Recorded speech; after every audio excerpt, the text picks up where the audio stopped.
up, everybody? Derek Anderson, the DA. All right, check this out. You guys will remember this situation when it came to Iman Vellani. We covered this, where she's basically saying, hey, don't be talking to me about the box office. That ain't got nothing to do with me, as she says right here. That has nothing to do with me. All of the financials and everything that's going on with the Marvels and the Marvel Cinematic Universe and why these films aren't making any money, that's not a question for an actress, all right? She said it right here. That's for Bob Iger. You want to know why the Marvel Cinematic Universe is struggling? You want to know why the box office ain't quite what it used to be? Yeah, you take that over to Bob Iger's office. You know, wait till he get out the shower, and then you can ask him that question, all right? And that's basically what somebody did. So Bob Iger is at the Dealbook Summit, you know, the same conference that Elon Musk is at, where he basically just cussed Bob Iger out, told him to go fuck himself, all right? That whole video, if you didn't see it, I'll link it above. Yeah, that was an amazing moment. But just before that amazing moment, Bob Iger was actually on stage being interviewed by the same cat. And he was asked this question. He was asked a question about the Marvel's box office. Here's basically what he said. When the Disney CEO, Bob Iger, he thinks the Marvels is underperforming because there weren't enough executives. Bob Iger wants more cooks in that kitchen, apparently. And yeah, basically he says the Disney CEO, Bob Iger, thinks he knows one of the reasons the MCU's latest movie, The Marvels, has been disappointing at the box office. Not enough executives on the set. Yeah, Bob, that's exactly what creatives want. They want a bunch of people in suits running around telling them what to do, not letting them create, feeling like they're being micromanaged. Can you imagine a bunch of executives hanging out on the set? You would feel absolutely smothered. You know I would anyway. Maybe I shouldn't speak for everybody, but I would feel absolutely smothered if there was an executive just kind of looking over my shoulder. Yeah, man, what you doing over here, DA? Yeah, things going all right? All right, yeah, cool. It's absolutely ridiculous. Like, what are you talking about, Bob? You think they want more of you on the set? They probably need less of you. Executives, generally speaking, screw movies up. They don't make them any better. It's like ridiculous.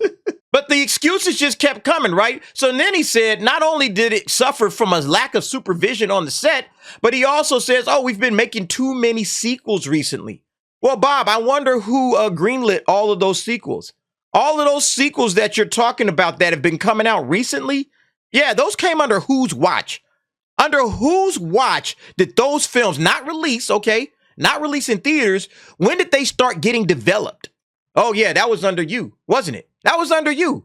Let's go back again. I'm going to show you that interview again because I brought it up before. Let me show you this quick little smidgen of this interview that was on CNBC with Bob Iger talking about how things were going down for Disney+.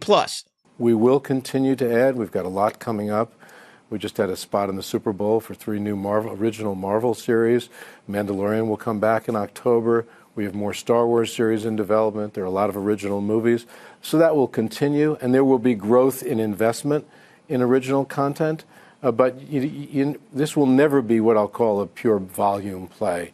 It will be about high-quality branded content. And again, folks, let's keep in mind the date. February 4th of 2020, all right? That's when CNBC put this thing up. A Disney CEO, Bob Iger, he was absolutely the CEO at the time when he's spitting this entire laundry list of items that are getting ready and prepped for Disney+.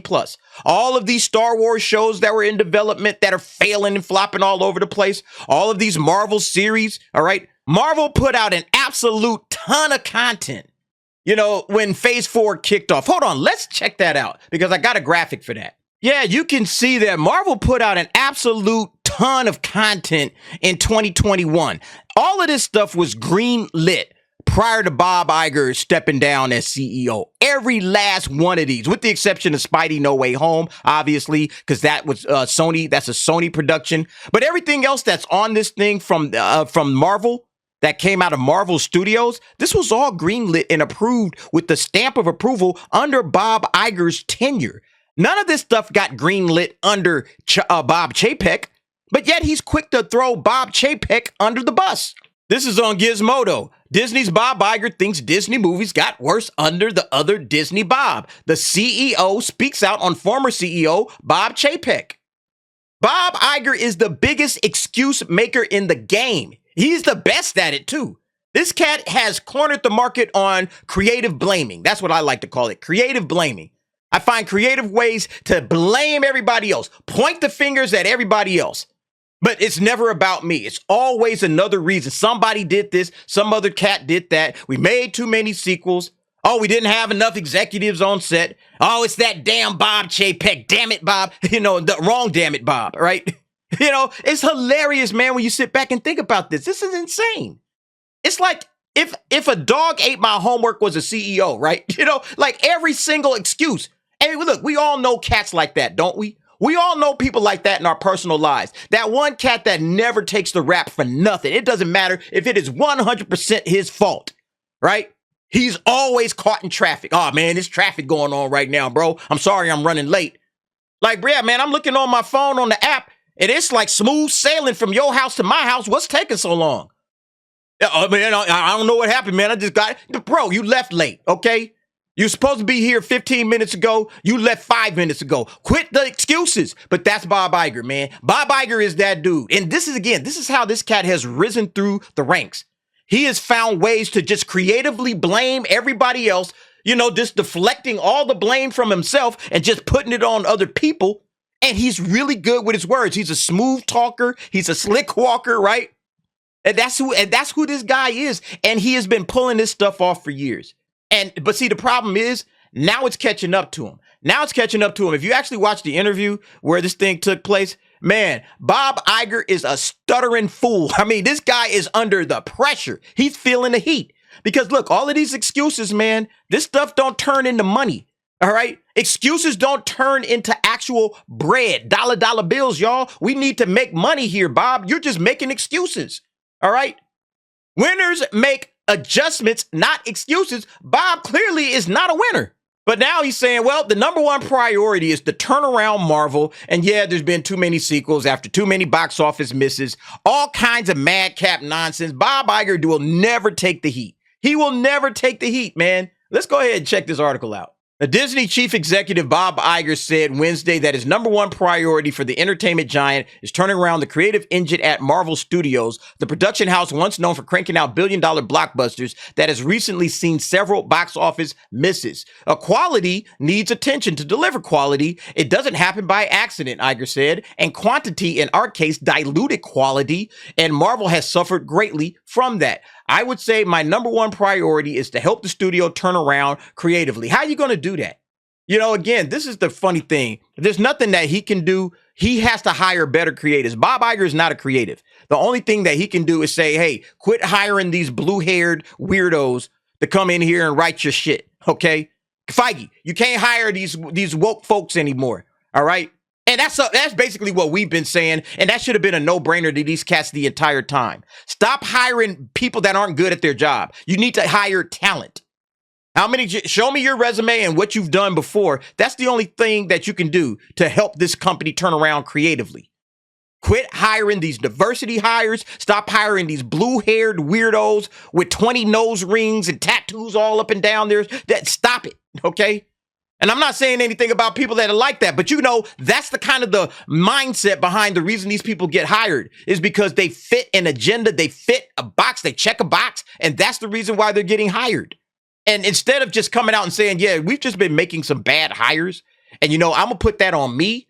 As the CEO of the company, the buck stops with me. I'm going to put all of this on me. Instead of saying that, he says this. The company, he added, made too many film sequels that had not been well received by audiences or critics. There has to be a good reason to make them, Iger said. Often the story is not as strong as the original story. That can be a problem, but it just has to have a reason. You have to have a reason to make it beyond commerce, Iger said. There has to be an artistic reason to make it, and we've made too many. It's like, did this guy just realize this? Did you just realize that you have to have an actual reason to make a movie other than making money?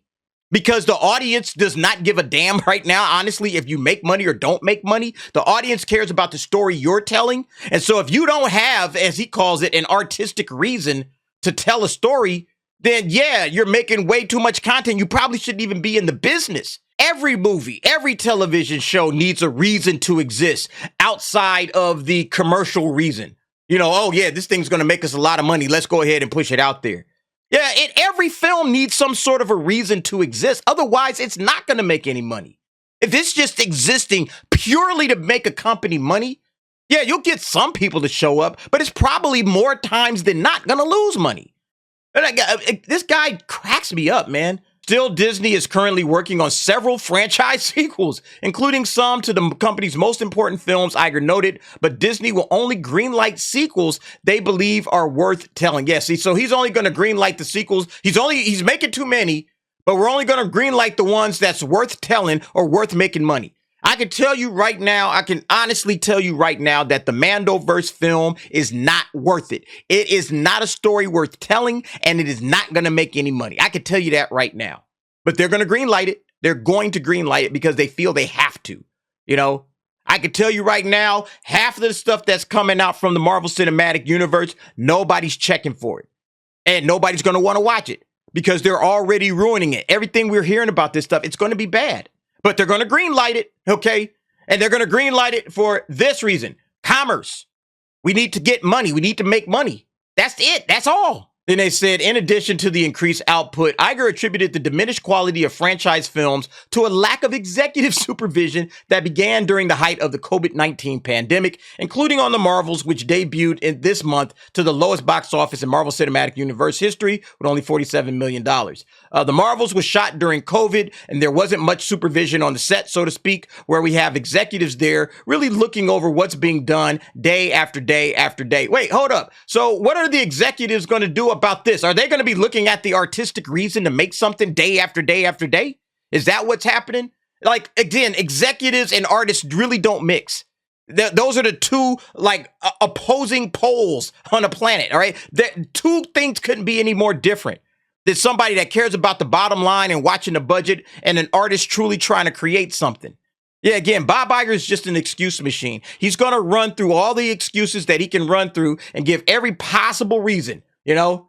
Talking about the largest factors cited by Iger are the tectonic shifts rocking the entertainment industry and audiences' expectations that films will quickly move from theatrical release to streaming platforms. See, again, this speaks nothing about the actual entertainment value of each of these things. He speaks about the artisticness, okay? But there's no entertainment value in a lot of these Marvel projects and a lot of these Disney projects that are coming out. What's the artistic value? And yeah, there's something to be said. Yeah, people think stuff's going to pop on the streaming a little bit quicker. But then again, that's their fault. They don't have to stick to that window. They say, hey, man, we'll release this when we're good and ready. You know, if you don't catch it in theaters, hey, it's going to be about 6 months before you can catch it. But they want to make money off of that stuff. They don't want to build the anticipation and help the theaters out. We're just trying to hurry up and get to that bread as fast as we can humanly get to it. All right, so what we got, I think it's like a 75-day window now for theatrical releases before they could drop it on VOD. Okay, yep. Soon as that 75 days is up, you know, if it lasted in theaters, okay, cool. But if not, hey, let's get right to it. Again, that's his fault. They got a business model that's not rocking with the theatrical releases. So if anybody's creating that expectation, it's Disney. It's nothing but Disney. It reminds me of how Disney used to handle home video. They had what was called the vault. You guys remember that? Like a movie would come out in that little plastic clamshell case. That's how they did all of their movies, you know, all of their classics. And if you didn't buy that joint within the window of time that it was available, it was gone. It wasn't always available on video. You know, you had to go and get it when it was available. And they would even say in the commercial, hey, you better hurry up. Because once this thing goes back in the vault, we don't know when it's coming back out. And that was it. So it was like, shoot. And that created the demand to get into the, local Blockbuster Video or your Sam Goody, or in my case, I worked at Suncoast, to get to these spots and make sure that, hey, man, I need that. I need to get this Cinderella before it goes back into the vault, or Snow White or whatever. People that had their little Disney collections.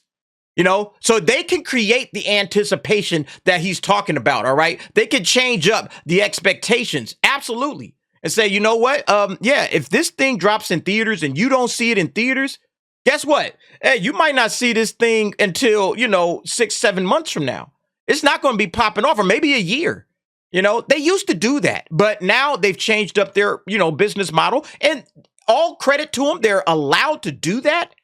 But then don't complain that we're setting, the audiences has expectations now, blah, blah, blah, blah, blah. It's like he says here, we've conditioned the audience to expect that these films will be on streaming platforms relatively quickly. Well, then stop doing that, Make a change, Bob. All right. Quit making excuses and trying to say somehow, well, the audience has these expectations. I guess we just got to live up to it. It's a changing climate. It doesn't have to be that way.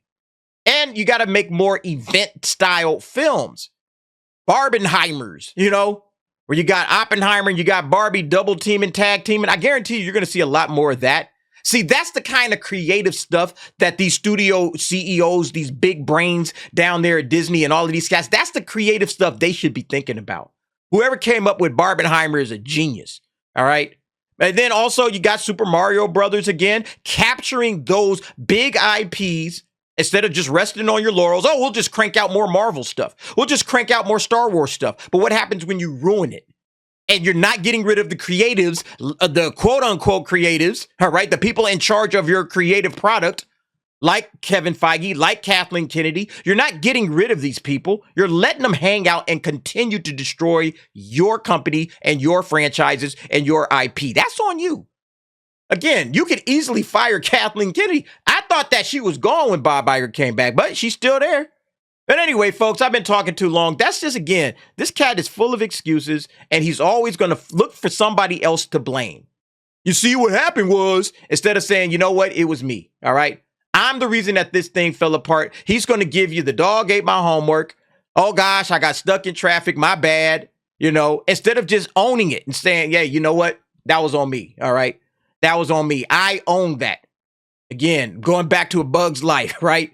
The first rule of leadership, it's your fault. Everything is your fault. But you guys let me know what you think about this Bob Iger excuse machine, man. This guy is straight up the chief excuse officer, okay? That's what I'm going to start calling him, the chief excuse officer. You guys jump down in the comments. Give me your thoughts and opinions on that. And thanks for watching. See you next time.